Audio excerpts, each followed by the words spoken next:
Hey, it's Jose. Thanks for joining me on my journey to I Am.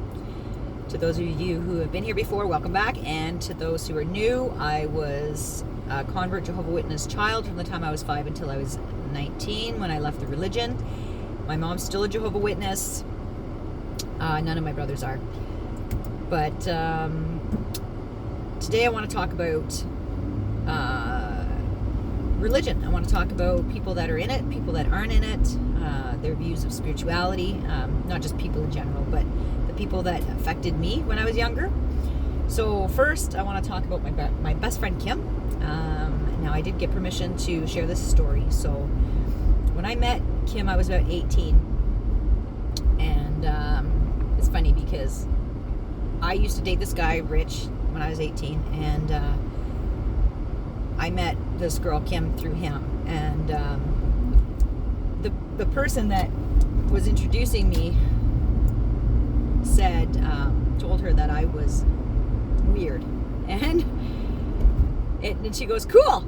And then her and I just clicked, and we got together. We just got together every day after that while we lived in the same area. Anyhow, she was never a religious person. She didn't grow up as a religious person. She didn't go to church, anything like that. But she told me about this time when she was 11, and she went with a friend to like a Bible camp, like a summertime Bible camp, week camp or something. And she went with them, with her friend. And when she was at this Bible camp, she said that she started to make funny noises and talk funny. And I know what that means. That means that she was speaking in tongues at 11 years old. For somebody who had never been to a religion or didn't know anything about it, and for that to happen to her, I believe the Holy Spirit went into her. And so my friend Kim is the kind of person, she has got so much love for, and she can just be so understanding towards like so many people. We were in London one time, and we were walking down the street, and she's seen a homeless man sitting on the street, and she sat down beside him, and we sat there for a half an hour talking to this gentleman. And when we left, that gentleman was smiling. She put a smile on that gentleman's face, and I know that she made his day brighter. So anyhow, the whole time when I was a teenager, I was still a Jehovah Witness. So I actually, at one point, I think I started a Bible study with her. I think we were studying like the You Can Live Forever book. And her boyfriend, like the person that she ended up marrying, he hated it. He was like, he used to get so angry that I would come over and be talking the Bible with his, his wife, essentially. So, and then I became agnostic like a year later. So my faith actually just dropped off, and I didn't have any faith. So, but in the meantime, my friend here, who never went to a religion, who never had any type of religious theology put into her mind, except for what I was trying to put in there, and she always said to me, if you believe, you receive. And I was like, and she'd say to me, you got to ask for help. She says, there's no help wanted signs in heaven. So, I didn't believe what she was saying either. So I would just be like, oh, love, whatever. She'd listen to me, I'd listen to her. But one day we were in London. We went to go hang out together, and I had $20 in my pocket. And she says, and I had my car was full of gas. So I picked her up with $20 in my pocket and a tank full of gas, and we were heading into London, because we don't live in London, but we were heading into town. And she says, do you want to see how much I believe in Jesus? I said, yeah. And she knows that I like Bryan Adams as an artist. So she says, we just passed by a Bryan Adams concert sign for the concert. And she says, do you want to go see Bryan Adams tonight? I said, yeah, of course I do. So we go to one person's house. She goes, and I'd never met this person before. He was like, middle-aged. We were in our early 20s. So this guy's like a middle-aged guy. And she knew him from, I'm not sure where she knew him from. And so we're at her place, and he makes one phone call, and he gets us tickets to the Bryan Adams concert. box seat tickets to the Bryan Adams concert. I'm telling you, as I'm talking about it, my whole body's in a goosebump. I'm just like, the shivers are running through, because that's what her belief did. Jesus was letting me know through her to believe, because I didn't believe. I didn't believe that I didn't believe. So we did the Bryan Adams concert in the box seats, like up at the top, our private box, like heated. It was awesome. Like, so some years go by and I'm still agnostic, even though, like, that did something to me, like that kind of like clicked a little something into me, because her faith worked. Her faith worked. And so anyhow, we were like, some years go by and I had my work accident, and I had gone to this law of attraction workshop, and I'm late. I'm running late for this workshop. And so I walk in and it's being held, like it's at like 10 in the morning. It's being held at a hairdresser shop. So this hairdresser shop is closed for the day or something, so that they can hold this law of attraction workshop.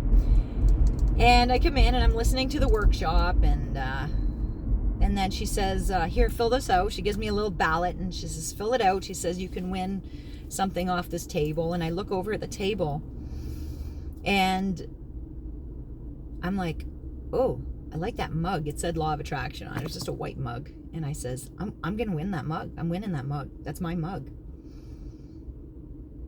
I won that mug. My name got pulled and I got the mug. It was so, a couple of years later, years go by. And actually this law of attraction workshop gave me like a little do-a-tang thing. And I did this do-a-tang thing where every day you had to write down, the things you were grateful for. You had to write down the things that you wanted. So you were really spending a lot of brain energy thinking about your goals, your dreams. And honestly, everything that was on my list, looking, because I still have that, everything that was on that list came true. I made all those things happen. I took my son to Disney World. I have a better relationship with the people in my life. I achieved everything that was on that list. I achieved it. And there's probably about 15 things on there. So 2 years go by and I run into this other lady, and she tells me to go to, okay, wait a minute. No.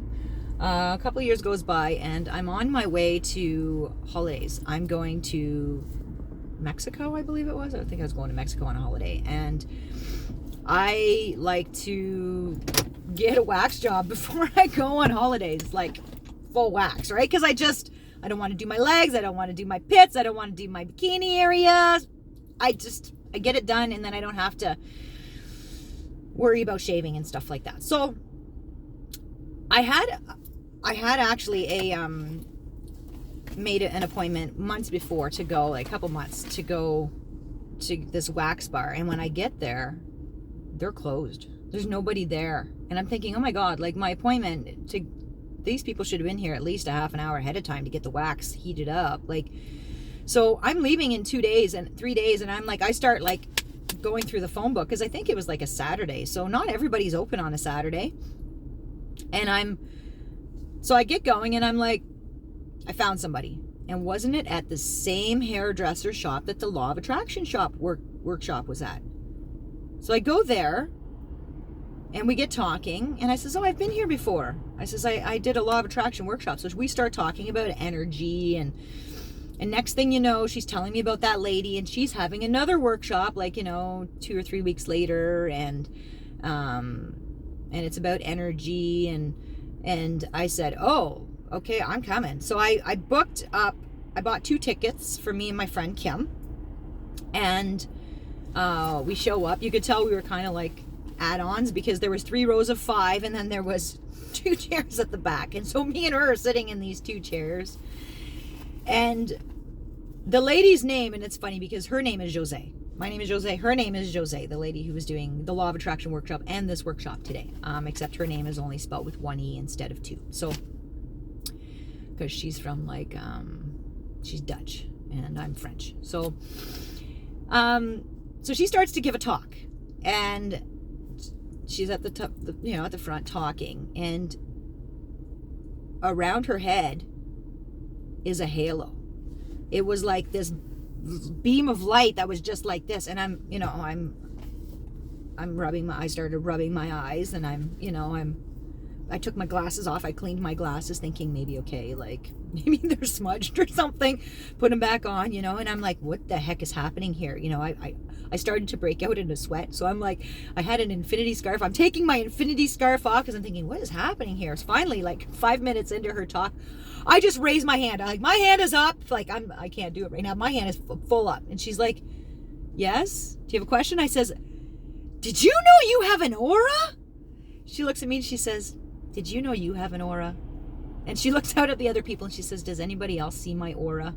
And 4 hands went up, including my friend Kim's. And I was like, and then everybody turned to look at me, and I was like, oh my God, I got so embarrassed because I'm thinking, did I just interrupt her speech to ask that? And so I just shut right up. I was pretty embarrassed. I was like, oh my goodness, like, just mind your own business, So, excuse me. So I'm like, okay, there's something here. There's something here. I listened to this talk all day. That halo was there all day. It didn't go away. And what came into my mind actually was Mother Mary. And the paintings you see of Mother Mary and of Jesus from like the 1800s, where they have like this globe on their head. It's like a light. And it was there all day. So I ended up purchasing the book because this lady was actually a teacher. Her teacher was Deborah King. So she was a teacher. She was teaching chakras, actually, energies that run along your spine, energy vortexes. And her teacher was Deborah King. So I bought one of these Deborah King books, and I read it in like 2 days. Like 2 days I read this book, and it said in there that people that were spiritually advanced could see auras. And I was like, I've never seen an aura before that. I've actually seen a couple of auras since that time. One was a preacher at a church. I was at a funeral, and it was like, he didn't have the big globe, but what he had was like almost like around his whole body was just one thin bluish white light, and it was like really, really tiny, like it was really close, like it wasn't out. And one other time I was, it was one of these YouTubers, one of these ex-Jehovah Witness YouTubers. I want to say it was Jude 3 and Laura 2. And he had a slight aura around him. And that's it. That's the only times I've ever seen like light around people or anything like that. So I ended up taking this lady's course. And, well, first, no, I didn't take the course at first. I ended up going to her hands. She had these weekly hands-on healing energy where she would have 10 people come, and she would like start the circle with a prayer because she was a Christian. So she prayed to Jesus and God and whatever, like in that way. And, start a circle, and then she would work on people one at a time. She had 3 massage tables set up at the front, and then she would work on one person at a time.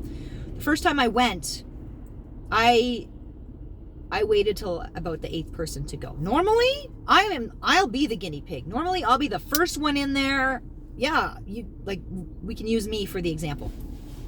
Not this time. I was waiting back, and I was kind of like watching them, and they all seemed to be crying. Like she was like, she'd ask them about it, and then they were telling about hard stuff in their lives, so they were all crying. So I got up there, and I expected to kind of do the same thing, and I got up there, and so I'm laying on my back, and she says, she's kind of hovering her hands above me, and she says, what can you tell me about your body? And I said, I feel it in my stomach. I says, I feel like a little, just. And she says, well, you're very intuitive. She says, you have some darkness. Do you give me permission to remove it? I said, well, of course I have darkness. I said, I sold my soul to the devil for $1 million when I was 11.